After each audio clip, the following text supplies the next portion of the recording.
Dobar dan, dragi prijatelji. Htio sam vam predstaviti jednu krasnu knjigu koja se zove Knjiga recepata za pilotiranje kroz djetinjstvo. Da, ali jako sam ljut na ovaj moj naopačko dan. Ništa mi nije dobro išlo. Ni kamera, ni ništa. Baš sam ljut. Hej, čarapiću, a zašto bi ti čitao moje pjesme? Zašto ne bi probao ljuti sladoled? Ha? Imam baš pjesmu za tebe sada. Ljuti sladoled, kažeš?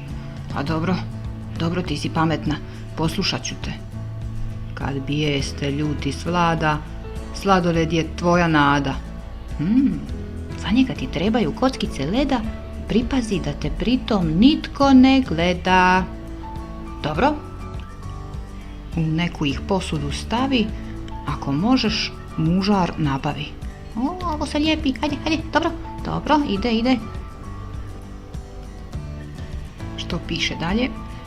Zatim ih usitni na 1000 komada, sva će ljutnja iz tebe izaći tada. Ajde, ljutnjo van. Zatim ih usitni na 1000 komada, sva će ljutnja iz tebe izaći tada. Zatim ih usitni na 1000 komada. Evo, treba mi pomoć asistenta. Sva će ljutnja iz mene izaći tada.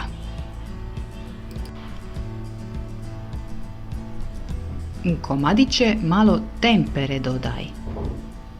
Bojom po želji tom sladoledu okus daj. Njam.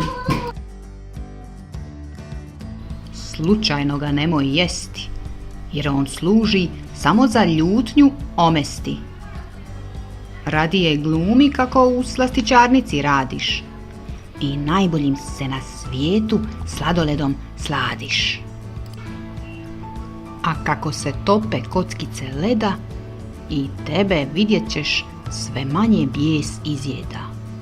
Stvarno, puno sam mirniji sada. Jer ljutnji samo treba dati malo zraka. Ne treba je držati u sebi od jutra do mraka. Zato uvijek ili reci što te muči, ili se za posjet sladoledarnici odluči. Pa meni je ovo puno pomoglo, mogu vam reći. Baš dobar recept. Još. Hoćete još? A dobro. Zadovoljna vruća čokolada. Na kraju svakog dana ne treba ti svjetlost ekrana. Radije se u mamin zagrljaj stisni i prema svijetu snova otisni.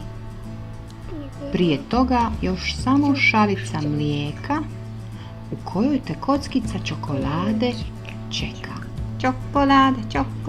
Čokolada, da, o da.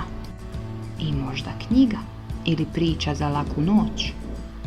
To uvijek ima posebnu moć.